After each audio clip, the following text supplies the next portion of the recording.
$50 million in fraud exposed, and it said that's just the tip of the iceberg.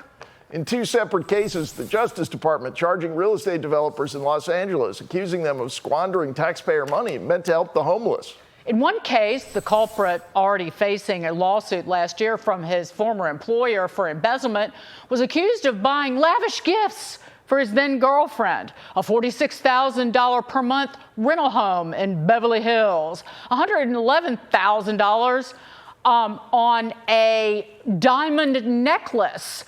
There was an Hermes Himalayan crocodile Birkin bag, $53,000 spent at Coachella, a $35,000 Piaget watch, and $12,000 to the Department of Education to pay off a student loan. Joining us now, U.S. Attorney for the Central District of California, Bill Essayli. A great, Bill, amazing story. There were two individuals defrauding a program for the homeless that is kind of one of Gavin Newsom's babies.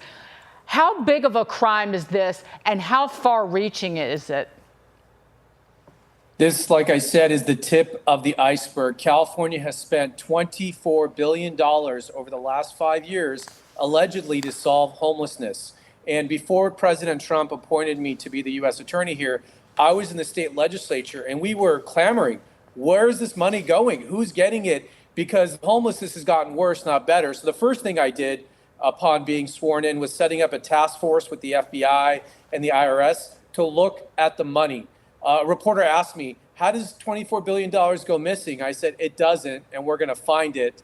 And we wanted to release these cases yesterday to show the public that we mean business. And again, this is the very beginning, and we have many more investigations. We have over a dozen investigations that are deep in the process right now as we speak. Bill, I'm wondering why this didn't come to light earlier. And we've obviously been watching this strange experiment in California for years, where they have an enormous growing homeless population, and they also spend enormous sums of money allegedly to reduce the homeless population. There was maybe an assumption that this was all inefficiency, misguided policy, empty virtue signaling, bad policy choices. But how much of it do you think might be just old-fashioned graft, theft, fraud? Well, I think a lot of it is going to turn out to be fraud. But what's, I think, offensive to a lot of taxpayers is the lack of interest or curiosity from state officials or local officials to have any accountability. They're just handing this money out with no questions asked. And a lot of us have a lot of questions on why they have no interest in supervising this money. And so a lot of these are given out to people who are politically connected. And this is the problem when you have a state that has a supermajority party that runs everything from the state down to the local level. There are no checks and balances, and there's no one there to call for accountability. So thank God President Trump won, and now we have a new check in the state of California, and it's the federal government. The state doesn't like it, but we're here, and we're going to do our job.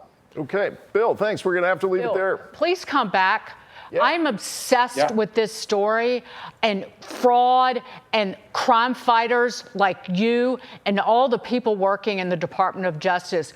Good on you. Good on you for busting this up and making these criminals pay. We'll be following this, Bill. Please come back.